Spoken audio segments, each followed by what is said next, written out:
बिस्मिल्लाहिर्रहमानिर्रहीम। अस्सलामुअलैकुम दोस्तों, कैसे हो आप सब लोग। मैं हूँ खैसर रहमान और आप देख रहे हो साबिर फूड सीक्रेट्स। तो दोस्तों, आज हम स्टोर कर देंगे ये 3 महीनों के लिए गोश्त को।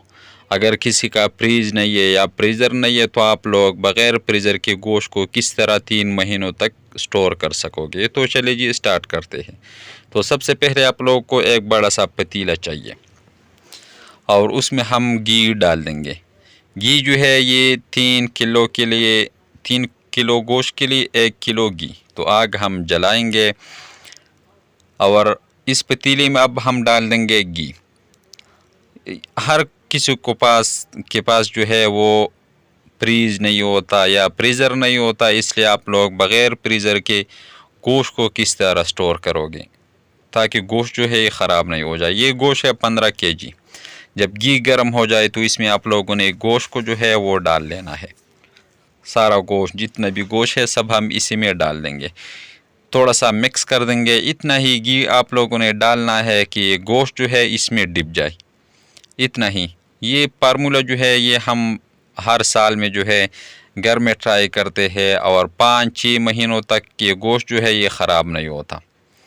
फ्रीज में जो है थोड़ा सा स्मेल, खुशबू जो है उससे आता है, थोड़ा सा टेस्ट जो है इसमें फ़र्क आता है। ढक्कन रख देंगे और इसको हम छोड़ देंगे ये 30 मिनट के लिए ताकि इसी की अच्छी तरह बॉयल आ जाए।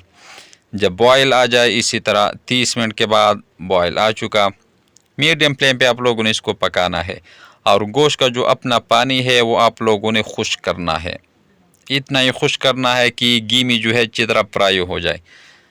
गोश्त ने जो है अपना पानी छोड़ दिया, आप लोग देख सकते हो। थोड़ा सा मिक्स कर देंगे और इसको हम 3 घंटों के लिए इसी तरह मीडियम फ्लेम पे हम इसको पकाएंगे ताकि गोश्त जो है अपना सारा पानी जो है ये सुखा दे, खुश्क कर ले। अगर इसी तरह पानी के साथ आप लोग इसको रखोगे तो ये ख़राब हो जाएगा। 2 दिन के बाद ये ख़राब होता। अगर पानी अच्छी तरह सुखाओगे तो 6-7 महीनों तक आप लोग इसको इस्तेमाल कर सकते हो। तो ये जो है अपना पानी जो है इसने खुश्क कर दिया और घी में जो है ये अच्छी तरह फ्राई हो चुका। अगर आप लोग इसको इसी तरह फ्राई करोगे, जब बनाते हो तो गोश्त उठाना है, थोड़ा सा इसके लिए तड़का आप लोगों ने बना लेना है बस। फिर ये गोश्त जो है उसी में डाल लेना है। जब इसी तरह घी में अच्छी तरह फ्राई हो जाए, अच्छी तरह खुश्क हो जाए, तो इसके बाद आप लोगों ने इसमें नमक जो है वो डाल लेना है। अगर पहले डाल लोगे तो गोश्त जो है ये सही नहीं गल जाता, सही नहीं पकता। इसलिए आप लोगों ने बाद में जब इसी तरह पानी सब कुछ अच्छी तरह खुश्क हो जाए तो फिर आप लोगों ने नमक डाल के और अच्छी तरह मिक्स करना है। फिर ढक्कन रख के 2 मिनट पकाना है। फिर आप लोगों ने इसी तरह इसी घी में आप लोगों ने छोड़ लेना है 6 महीनों तक।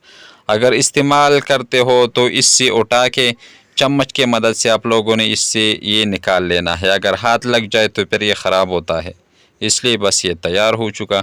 अगर ये छोटी सी रेसिपी आपको अच्छी लगी हो तो हमारे चैनल को लाइक कर दे और खैसर रहमान को इजाज़त दे। अपना बहुत सारा ख्याल रखेगा। अल्लाह हाफिज़।